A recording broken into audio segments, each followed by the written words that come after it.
Tô meio insegura pra gravar esse vídeo, mas vamos lá. E aí, pessoal, sejam bem-vindos ao Pontos e Páginas. Eu sou a Lívia, e se você gosta de resenhas, indicações de livros, tags literárias e muito mais, se inscreve no canal e vem comigo.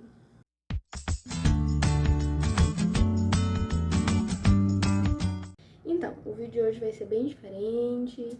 Eu estou aqui com a cara limpa, com o ventilador ligado, com o meu pai roncando no fundo, mas é porque eu não poderia esperar para falar desse livro. Nesse vídeo eu venho sem roteiro, realmente para falar o que eu sinto, o que eu senti com essa leitura, as coisas que eu pensei e as questões que eu não encontrei resposta, para compartilhá-las com vocês, porque eu acho que é uma questão que envolve muito a nossa sociedade, acho que é um ponto em que muitas vezes é muito sensível para muitas pessoas e que é importante que a gente fale desses pontos, sabe? E que tente pensar junto uma forma de ajudar nossas crianças e nossas meninas e protegê-las. Hoje eu venho falar de Minha Sombria Vanessa, só que dessa vez eu não venho fazer uma resenha sobre esse livro, mas eu venho falar sobre o que eu senti, sobre as minhas impressões, sobre os meus sentimentos. E assim, não vou dizer que é um livro fácil, porque não é fácil, sabe? Muitas vezes ao longo da leitura você fica frustrado, você fica chateado, você fica irritado. E é muito complicado lidar com esses sentimentos, sabe? Eu acho que eu me anestesiei um pouco ao longo da leitura para tentar continuar, para tentar terminar. Mas eu já digo que esse não é o tipo de livro que você precisa se preocupar em ter spoiler, porque o mais importante da leitura não é spoiler do final, não é spoiler do que acontece, mas é um todo, sabe? É toda uma reflexão que a gente precisa fazer envolvendo o cuidado que a gente precisa ter com nossas crianças, com nossas meninas, enfim. Não sei nem como começar, não sei nem o que falar, mas eu sei que eu preciso tirar isso de mim, porque senão eu vou enlouquecer. Enfim, de forma assim, bem resumida mesmo. A Vanessa, ela se envolve aos 15 anos com um professor de literatura de 45, 46 anos. E, obviamente, isso não é uma história de amor. E, obviamente, o que ele está cometendo é um crime, um estupro de vulnerável, independentemente do que ela diga, independentemente de como ela negue isso. E é muito foda, porque durante a leitura, uma questão me atormentou muito. Inclusive, para desabafar, eu escrevi uma coisa no Scooby que eu queria ler para vocês aqui. E eu vou ler exatamente do jeito que eu escrevi. São 2 tópicos, eu vou ler exatamente do jeito que eu escrevi, pra gente poder pensar junto sobre isso. Como se explica para um adolescente como se envolver com alguém mais velho é errado?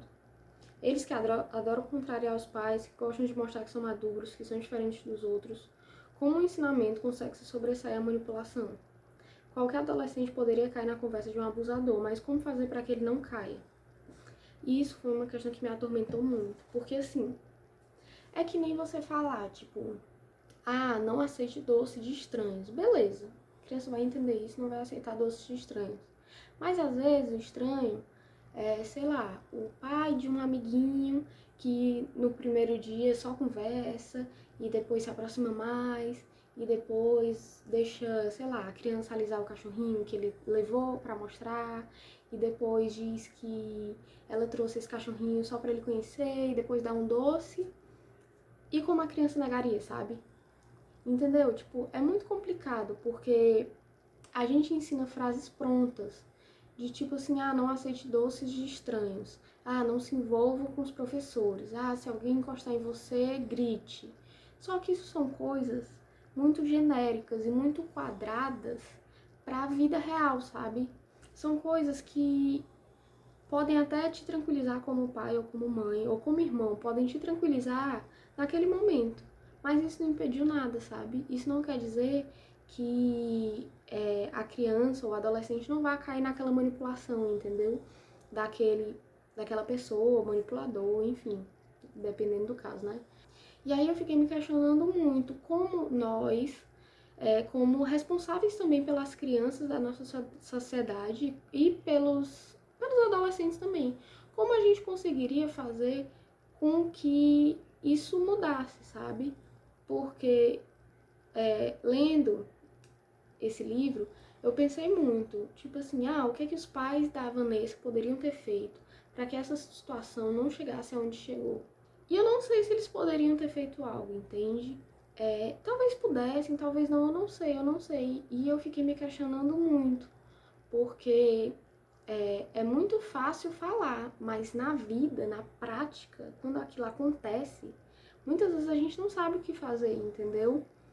Raramente um abusador vai só chegar e tentar algo assim na hora, ou vai chegar e agarrar a pessoa à força, sabe? Não é isso que acontece normalmente. Geralmente o que acontece é eles virem chegando com uma conversinha mole, chegando, manipulando, sabe, aquela pessoa, até ele ver que o território tá tranquilo para ele poder cometer os atos dele, sabe? A única resposta que eu consegui chegar foi educação sexual, cara. Isso é tão importante, sabe? Isso é tão importante porque acho que quanto mais a gente sabe, mais difícil é de alguém fazer algo com a gente que a gente não entenda, sabe? Quanto mais a gente se conhece, quanto mais a gente compreende, quanto mais a gente é apresentado às coisas reais da vida, mais a gente entende as situações ao nosso redor, entende? E a educação sexual é tão importante. Eu fico pensando, sabe, se... É porque, assim, nesse livro existem muitos culpados, certo? Muitos culpados. A escola é culpada, assim, demais por ter fechado os olhos pro que estava acontecendo, sabe? Era tão fácil de perceber o que estava acontecendo, os alunos perceberam o envolvimento deles dois, sabe? E o que foi que a escola fez? Tipo, nada. A escola expulsou a Vanessa. Grande coisa. Entende? Tipo, que escola é essa que não protege as suas alunas, entende? Isso é tão preocupante. Tô jogando aqui as minhas reflexões. Não tô aqui trazendo resposta de nada. Tô jogando aqui as minhas reflexões pra gente conversar sobre isso. Voltando ao texto, que eu escrevi mais coisa. E outro questionamento. Não é porque você está sendo abusada que você não vai gozar. Isso está fora do seu controle. Não é porque isso é errado que aquele toque não pode ser bom.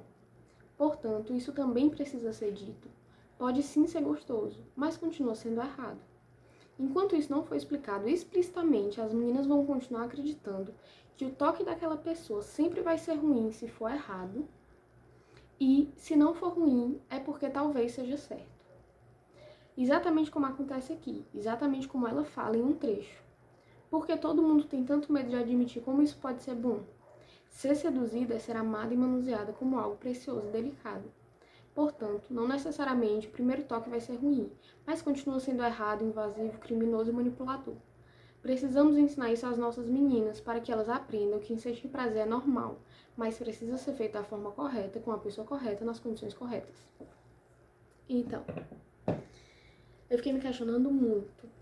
E eu acho que a maior questão da própria Vanessa em admitir que ela foi abusada, em admitir que ela foi violada, que ela foi estuprada, acho que a maior questão dela em admitir isso é justamente porque ela sentiu prazer, ela se sentiu amada e por isso ela acha que ela tem uma parcela de culpa. E assim, cara, 15 anos, a menina era uma criança. E aí ela acha que ela seduziu ele. Gente, ela era uma criança, sabe? Por mais que ela tenha ido lá, por mais que ela tenha aceitado beijar ele, por mais que ela tenha aceitado ir pra casa dele, ela foi abusada, ela foi violada, sabe? Tipo assim, a primeira relação sexual deles, ela chorava e ela gritava e ele não parava. E ela não pedia pra ele parar, mas ela chorava. E ela era uma criança, entende? Tipo, gente, isso tá errado, isso é crime, ela era uma criança. E por mais que ela tenha gozado, por mais que ela tenha gostado, por mais que ela tenha sentido falta dele, continuou sendo crime, sabe? Continuou sendo violência, continuou sendo estupro. E mesmo assim, apesar disso tudo, ela continua sendo vítima, entende? E aí é tão complicado, porque às vezes com os discursos assim prontos, discurso pronto é muito complicado, porque faz parecer que uma pessoa aleatória vai chegar e te agarrar à força e você vai se sentir muito invadida e muito desrespeitada e tudo mais. E não é assim, sabe? Às vezes é um toque que você não se sentir desconfortável ou que você gostou, mas você sabia que tinha algo errado, entende? Tipo assim, sei lá, aquele toque que você não permitiu, que você não pediu, e apesar de ter sido bom, você sente que tem algo errado, você sabe que tem algo errado. E aí a menina vai se sentir culpada por ter achado bom, e aí vai achar que ela pediu isso, ou que ela se ofereceu, ou que ela aceitou, ou o que for. E o violador e abusador vai continuar por aí fazendo as mesmas coisas, entende? Cara, isso tá fora do seu controle. Sentir prazer, gozar, isso tá fora do seu controle. Isso não quer dizer que não foi estupro, entende? E aí foi uma questão que me deixou muito frustrada ao longo dessa leitura, porque eu via como ela se sentia culpada. Tão culpada a ponto de não aceitar mais que ele fizesse oral nela, porque é como se ela quisesse se punir, sabe? Você percebia que era como se ela estivesse tentando se punir pra poder validar aquele abuso, sabe? Tipo assim, depois de adulta, ela sempre dizia que ele não tinha abusado dela, que a relação deles era um relacionamento saudável e que eles se amavam, não sei o quê. Mas quando ela tinha 18, 19, ela falava que ele tinha estuprado ela. Ela falava que ele tinha abusado dela, entendeu? O que foi que mudou, entende? Porque assim, pra quem não leu o livro, tá bem confuso, né, esse vídeo. Pra quem não leu o livro, provavelmente quem não leu não tá mais nesse vídeo. Mas se você ainda tiver, contextualizando aqui, ela se envolveu com ele aos 15 anos e tudo mais.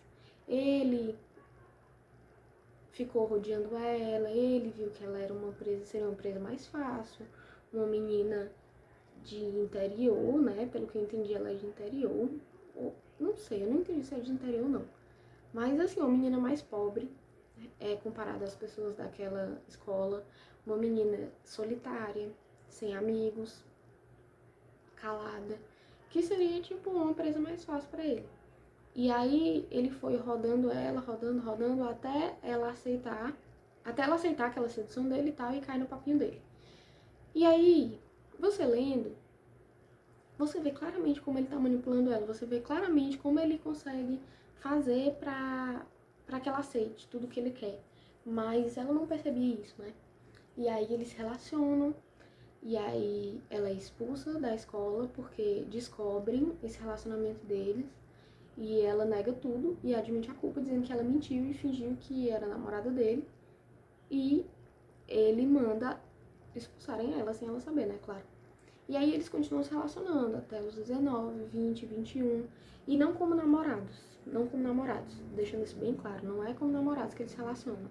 Mas assim, ela não quer deixar ele embora. E apesar dele não querer mais ela, porque ela já está velha demais pra ele. Com 19 anos ela estava velha demais pra ele. Apesar dele não querer mais ela, eles continuam conversando, se falando e etc. Enfim, tipo assim, você vê que com 35, eu acho que é 35, que ela tá, assim, em 2017, né? Com 35, ela tenta negar tudo, pra vida dela não ter sido uma mentira, sabe? Mas é tão triste, é tão mais fácil. Não é mais fácil, não vou dizer que é mais fácil, mas é tão mais inteligente, sabe? Você abrir, botar as cartas na mesa e admitir, a situação é essa, o que eu faço agora? Ao invés de ficar vivendo anos e anos numa mentira, sabe? Tentando se enganar o tempo inteiro. Isso é tão triste, porque parece que ela com 18 consegue perceber muito mais o que foi aquilo do que ela com 35. Ela com 35, ela nega, ela não quer admitir que aquilo aconteceu. Mesmo esse professor tendo molestado outras meninas naquela escola, mesmo ele tendo se denunciado, mesmo tudo, mesmo ela sabendo daquilo tudo, ele tendo falado isso tudo pra ela não quer acreditar, sabe? Ela não quer acreditar que ele é um criminoso, ela não quer acreditar que ele é um pedófilo, estuprador, abusador, ela não quer enxergar isso. Isso é tão triste, cara. Isso é tão triste, eu fiquei bem frustrada, assim, lendo isso tudo, sabe? Porque você via como ela ficava defendendo ele, como ela preferia colocar a culpa toda nela ao invés de colocar nele, e como ela diminuía as outras vítimas pra poder defender ele, entendeu? E aí foi muito foda, tipo, esse livro, ele é muito explícito, né? As coisas que acontecem, elas são muito explícitas. E fala muito de Lolita nesse livro. que é um livro que, assim, eu não tenho a menor condição de ler, não tenho a menor condição de ler. Esse livro eu ainda li, porque, enfim, é pela visão dela e tudo mais, mas Lolita não tenho a menor condição de ler. E aí fala muito de Lolita, e ela vê esse livro como uma história de amor, que nem a deles dois, sabe? Em Lolita, o cara fala que quer ter filhos com a Lolita pra ter netos com os filhos dela. E ela mesmo lendo essa cena, ela ainda acha que aquilo é uma história de amor. E ela ainda acha que aquela história de amor fala também sobre a história de amor dela com o professor. E você lê e você fica tipo... Meu Deus, o que é que eu tô lendo, sabe? Tipo assim, onde isso vai parar, cara? Então, assim, as cenas são muito explícitas, realmente. Pra quem tem sensibilidade com isso, é bom não ler. Quem tem problema com cenas de sexo e de estupro, é bom não ler. Mas é muito foda, sabe? Como você fica com raiva dela, cara. Durante a leitura inteira eu sentia... Não era raiva, mas tipo uma mágoa tão grande, sabe? Tipo, porra, Vanessa, abre o olho, cara, abre o olho. Dá vontade de agarrar ela e falar, mulher, acorda pra vida. Acorda, vai viver tua vida, esquece esse homem. Para de defender esse homem, já basta tu ter sido expulsa por causa dele, tu ainda quer defender ele, caralho. Tipo, sabe, é tão frustrante, você olha e você fica... E tipo, não tem o que fazer, sabe, não tem o que fazer. E é tão foda porque a gente nunca sabe como a gente reagiria se nós fôssemos a vítima, sabe? Isso também é muito foda. Porque, tipo, você acha que se acontecer com você, você vai denunciar, você vai falar pra todo mundo, você vai gritar, você vai se defender. Mas às vezes não, entendeu? Às vezes não. Às vezes você não consegue falar, você fica calado. E aí ele continua fazendo tudo que ele faz com outras meninas, porque, entre aspas, né? Você ficou calado e não falou pra todo mundo. Mas é muito foda, porque, tipo, não é por causa disso, entendeu? Que ele continua fazendo as coisas. Não é porque você não denunciou ele que ele continua fazendo as coisas. Ele continua fazendo as coisas porque ele é um babaca, porque ele é um pedófilo, porque ele é um estuprador, entendeu? Ele continua fazendo isso porque ele é um imbecil que precisaria estar preso. O problema é que, às vezes, você já se sente tão culpada, né? Que você não vai querer, tipo, carregar mais coisas, sabe? Mais responsabilidades em cima de você. E aí, nossa, é muito nojento, porque ele fala o tempo inteiro como ela tem o poder de acabar com a vida dele. E que mesmo assim ele coloca a vida dele nas mãos dela, porque ele ama ela. Só que na hora que ela conta tudo que aconteceu pra outro professor dela na faculdade, isso aconteceu na escola. Quando ela conta e desabafa pra outro professor na faculdade, ele fica puto. Porque ela contou tudo, porque ela pode acabar com a vida dele, pode acabar com a carreira dele e não sei o que, sabe? Tipo, ele fica se fazendo de coitadinho, como se ela tivesse todo o poder nas mãos dela, mas na verdade ela só pode fazer o que ele quiser, sabe? E isso é muito frustrante também. Enfim, realmente esse vídeo foi só pra eu desabafar, pra eu falar o que eu senti em relação a essa leitura, pra eu falar o que eu senti em relação a isso tudo. Não consegui dar nenhuma nota pra esse livro, não consegui, porque é bem cômodo mesmo, o livro no todo é bem cômodo. Enfim, realmente, não vim esclarecer nada pra vocês, vim só soltar aqui minhas dúvidas, pra gente poder trocar experiências e conversar. Se você não leu, vai ter gatilho de estupro, vai ter gatilho de pedofilia, vai ter gatilho de droga, vai ter gatilho de várias coisas. Eu consegui ler, tipo, sem ficar com nojo, sabe? Eu ficava mais, assim, frustrada. Eu senti mais frustração do que nojo. Porque é muito frustrante saber que isso pode ter acontecido. E, tipo, isso acontece, sabe? E o que a gente pode fazer? Sei lá. Enfim, vim jogar aqui minhas dúvidas pra vocês, minhas frustrações, vim desabafar. E se você tiver lido, me diz aqui o que você achou, se você deu alguma estrela, porque eu não consegui pontuar esse livro. Acho que esse não é o tipo de livro que a gente dá nota e fala, caraca, leitura legal. Não, é o tipo de livro que a gente lê e a gente guarda pra gente, entendeu? Eu sinto isso, eu li e eu guardei pra mim. E tá bom comigo, sabe? É isso, eu espero que vocês tenham gostado. Não se esqueçam de se inscrever no nosso canal, de seguir a gente nas redes sociais. No caso, a rede social que a gente usa é o Instagram. para falar mais diretamente com vocês. Mas enfim, se vocês quiserem, sigam o nosso Instagram, se inscrevam no nosso canal, curtam esse vídeo. E se vocês quiserem comprar alguma coisa na Amazon, inclusive esse livro aqui, não deixem de comprar usando nosso link, que vai ficar aqui na descrição.